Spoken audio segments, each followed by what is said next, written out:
Hola a todos, ¿cómo están? Sean bienvenidos a JSCuber, un video más. En este video les voy a decir cómo practicar eficientemente speedcubing. Debo aclarar que mucha gente que ve este canal, mucha gente que se ha suscrito recientemente o incluso hace un tiempo ya, pues no practica speedcubing, solamente sigue el canal para ver pues los diferentes cubos que hay o para aprender ciertas cosas. Entonces, si tú eres alguien que está viendo este video pero que no practicas, agradecería que dejaras tu like o un comentario sugiriendo algún tema que quisieras ver. Y bueno, también los que practican speedcubing sugieran algunos temas. Yo tengo muchos temas en mente para este siguiente mes, para este año. Y bueno, vamos a empezar. Les voy a dar 7 consejos para practicar eficientemente. ¿A qué me refiero con practicar eficientemente? Muchas personas a lo largo del tiempo me han preguntado que bueno, con el tiempo una persona suele tener más responsabilidades, por lo que es difícil darte un tiempo para practicar. Sea lo que sea speedcubing o cualquier otro ámbito, es complicado a veces. Así que lo más recomendable es practicar eficientemente.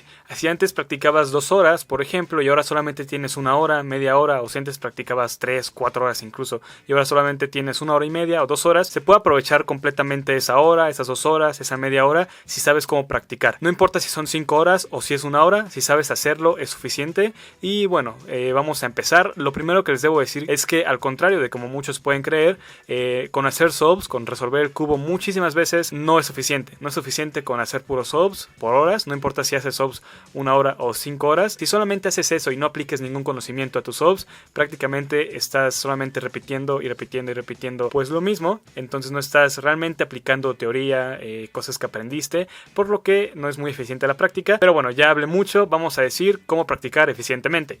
Todos los consejos son importantes, no están realmente en orden, y el primer consejo es: no practiques si te sientes forzado o cansado. Muchas personas, y me incluyo, hemos practicado antes incluso cansados porque no hemos podido practicar bien por unos días o por semanas incluso, y queremos ya practicar, y al practicar cansados pues no podemos tener suficiente eficiencia a la hora de resolver el cubo, por lo que siempre es mejor descansar. Así tengas muchas ganas de practicar ahorita, si ves que tus resultados no son buenos, pues obviamente es mejor esperarte al día siguiente, tal vez 2 días, y bueno, vas a notar una diferencia enorme. Por no practicar un día, 2 semanas o hasta un mes, o tal vez un poco más, no vas a empeorar. Incluso a veces por un descanso de un largo tiempo, un mes por ejemplo, puedes mejorar. Me ha pasado a mí y a mucha gente, estoy seguro, que dejamos de practicar por cierto tiempo y en vez de empeorar mejoramos. Eso es porque nos despejamos, porque descansamos un poco de la práctica. Entonces, si ustedes se sienten cansados, agotados y no tienen las ganas para practicar, pero lo hacen forzadamente, considero que no es tan eficiente como descansar y hacerlo al día siguiente o un poco después. Y algo más dentro de este consejo es que muchas personas practican una categoría o solo 2,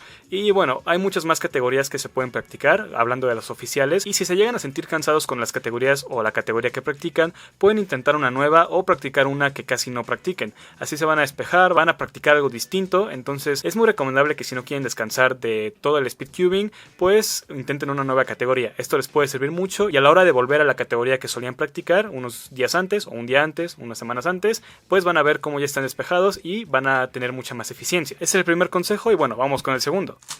El segundo consejo es: aprende siempre nuevos algoritmos, pero no al azar, sino nada más los que consideres necesarios. Hay muchas personas que aprenden muchísimos casos sin un cierto orden. Obviamente, si estás aprendiendo, por ejemplo, el método CFOP, que es un método muy básico, o más bien un método muy popular en el speedcubing, obviamente no importa demasiado si aprendes, por ejemplo, algoritmos del segundo paso, de los 4 que son, y luego algoritmos del cuarto paso y luego del tercero, aunque sí afecta un poco. Pero obviamente, si por ejemplo estás aprendiendo un algoritmo de F2L, que es el segundo paso de CFOP, y aprendes un caso que casi nunca te sale de, por ejemplo, ZBLL, que bueno, en resumen es para hacer PLL skip, para que el cuarto paso de CFOP se salte, por así decirlo. Entonces, si estás aprendiendo algoritmos, no los aprendas como tan salteados. No aprendas F2L y ZBLL y luego uno de OLL, que también es de CFOP, y luego un caso que casi ni te salga de algún otro submétodo. Entonces, realmente no es necesario aprenderte tantos casos si realmente apenas si te salen. Obviamente, si ya dominas algunos métodos y submétodos y ya quieres irte por un submétodo muy largo, como el que les mencioné ahorita de ZBLL, pues ya es recomendable aprenderte todo ZBLL,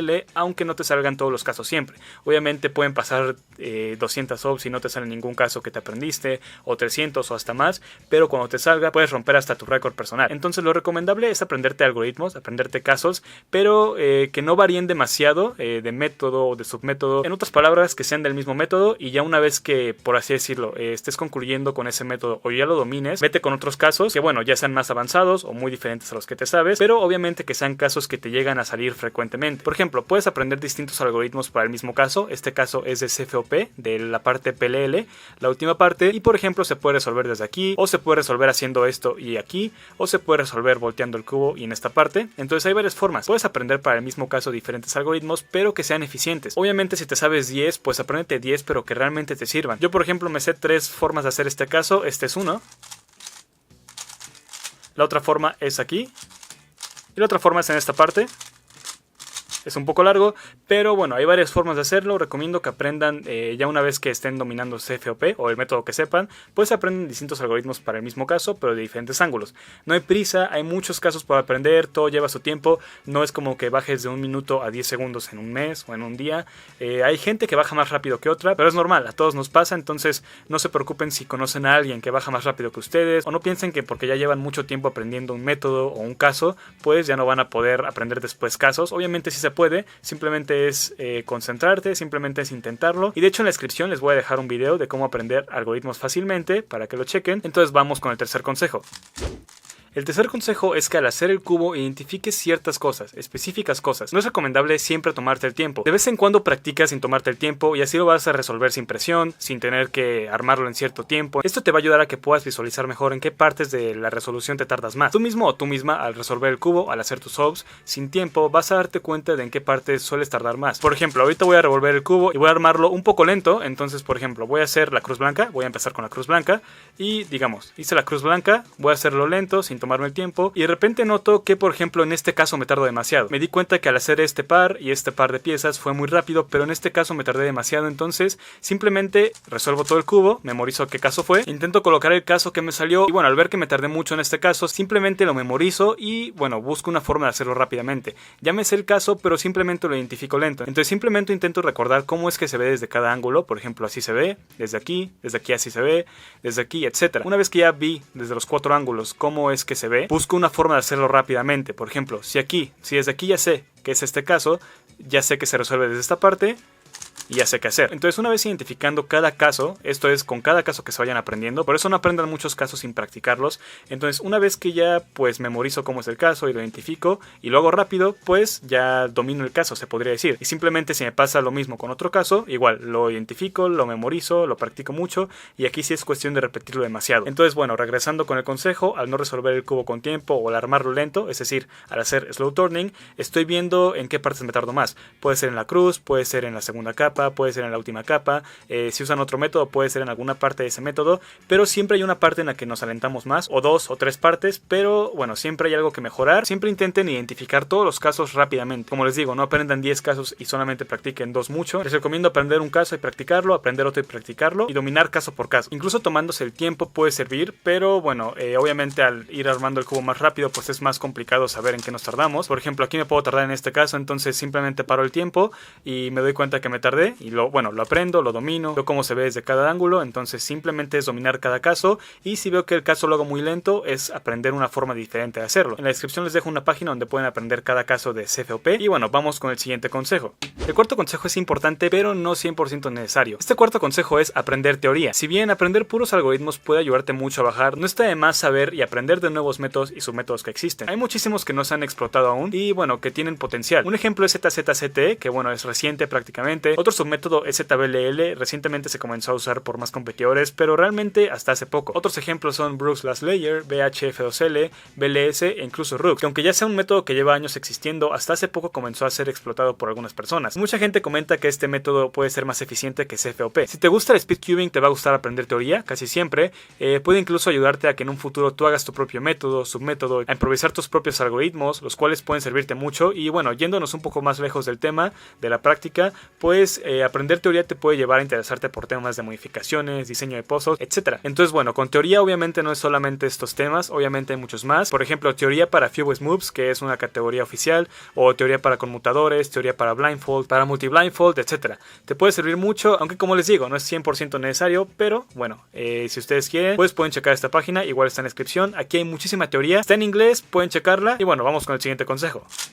Quinto consejo, al hacer sub siempre ponte metas. Hay muchas metas que puedes ponerte a la hora de cronometrarte. Alguna vez escuché este consejo de Félix Semdex, actual campeón mundial de 3x3. Consiste en que tú, basándote en el promedio que hagas, por ejemplo entre 20 y 23 segundos, te pongas una meta de un promedio de 5, de 12 o de muchos más subs. Pero por ejemplo que tu meta sea que tu promedio de 5 sea de 20 segundos, o el promedio de 12 sea de 20 a 21 segundos, o el promedio de 100, por ejemplo, sea de 22 segundos. Y otra meta puede ser, por ejemplo, que entre esos 100 subs, pues que al menos 15 subs sean sub 20, es decir, que sean menos de 20 segundos. no sé, pueden ser muchísimas metas las que te puedes poner. Yo, por ejemplo, siempre que practico, hago como sesiones de 15 en 15 subs y me imagino que las primeras 5 son la primera ronda de un torneo y bueno, mi meta es siempre hacer promedio de 8 segundos, 7 segundos y en la segunda ronda pues hacerlo un poco mejor y en la tercera ronda imaginarme que es una final y pues hacerlo un poco mejor. Obviamente no se compara practicar en tu casa o en cualquier lugar a participar en un torneo, pero bueno, esta es una forma de practicar. Entonces ponte metas, ponte de meta, no sé, ser sub X tiempo o romper un récord en tu ABG 100 siguiente, pero siempre ponte una meta, siempre póntela desde que empieces a practicar, porque así tendrás en mente el hacer un buen promedio, el hacer buenos tiempos y no a partir de la mitad o hasta el final casi. Pero bueno, esto nos lleva a la concentración, a mentalizarte y de esto voy a hablar en el punto 7.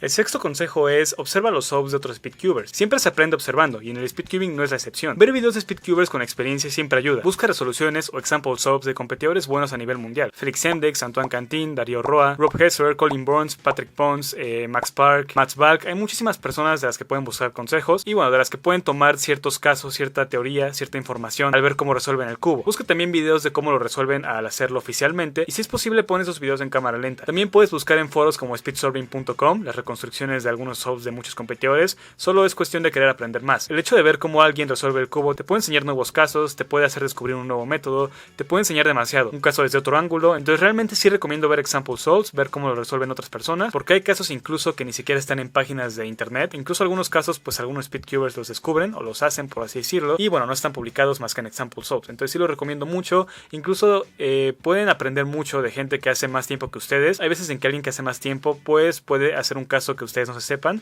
entonces bueno, puede servir mucho y bueno, siempre es recomendable ver lo que hacen los demás, así hagan más tiempo o menos tiempo que tú. El séptimo y último consejo es mentalizarte. Esto es algo que muy pocas personas hacen. Mentalizarte o meditar es algo que puede ser complicado en un principio, pero si logras hacerlo o si comienzas ahora, tendrás muy buenos resultados. Concéntrate en tu objetivo, en tu meta o metas. A la hora de empezar tu práctica, date un momento para concentrarte. Relájate y aprovecha al máximo esos 20 minutos, media hora, una hora, 3 horas de práctica, el tiempo que sea. Trata de no desconcentrarte o dispersarte. Algo que te puede ayudar mucho para este consejo es buscar en internet consejos para concentración. Un consejo muy común y que puedes hacer ahora mismo es respirar profundo, mantener la respiración 5 segundos y después exhalar. Repetir esto un par de minutos y con el tiempo verás los cambios en tu promedio, en tus tiempos en general y verás cómo es muy recomendable siempre relajarte. Esto no solamente aplica para este ámbito, sino para cualquier otro. Esto no solamente aplica para practicar, también aplica para competir. Entonces la concentración es muy importante siempre y bueno, estos consejos ojalá me los hubieran dado hace mucho, pero realmente funcionan. Les recomiendo mucho, sobre todo este último. Concentrarte es clave, como dijo Max Park, uno de los mejores del mundo. No pienses, solo resuelve. Y es cierto, pues solamente concéntrate en tu objetivo y como les digo, no solamente en el speedcubing, sino en cualquier ámbito. Y bueno, como les dije, todo esto lleva tiempo, esto es parte de la práctica, no es como que bajes en un día, es cuestión de aplicarlo siempre. Hay muchos consejos más que podría decirles, aunque realmente estos 7 son los que llevo más a cabo, sobre todo el último. En resumen, como les dije al principio, no sirve de nada hacer subs y subs y subs por horas si no estás aprendiendo ni aplicando nada, ningún conocimiento adquirido, ninguna información, si no estás improvisando. En cambio, si aprendiste nuevas cosas y aplicas esos consejos que te mencioné y practicas aunque sea solamente una hora o media hora, esa hora o media hora será suficiente y mucho más efectiva que esas 4 o 3 horas. Muchas personas, incluyéndome, conforme vamos adquiriendo más responsabilidades, tenemos menos tiempo para practicar. Pero si sabemos cómo practicar y podemos darnos una hora al día o incluso menos, podemos aprovechar este tiempo al máximo si aplicamos estos consejos. Recuerden, no solamente es armar el cubo, sino aplicar conocimientos siempre y repetirlos una y otra vez. Seguir aprendiendo para no estancarnos. Si te estancas es porque algo te falta aprender y porque algo te falta mejorar. Si ustedes conocen algún consejo extra, agradecería que lo pusieran en los comentarios para que las demás personas lo veamos. Y bueno, esperen más contenido. Muchas gracias por ver. Muchas gracias por dejar su like o su comentario, aunque no vean todo el video o aunque no vean todos los videos. De verdad, muchas gracias por el apoyo. Ya somos 35,000 suscriptores. Y bueno, recuerden que en mi página de Facebook está en la descripción. Siempre rifo al menos una vez al mes un cubo. Acaba de concluir una rifa y voy a hacer otra rifa a finales de enero o a principios de febrero. Entonces estén atentos. Muchas gracias por ver. Y bueno, nos vemos en el siguiente video. Hasta luego.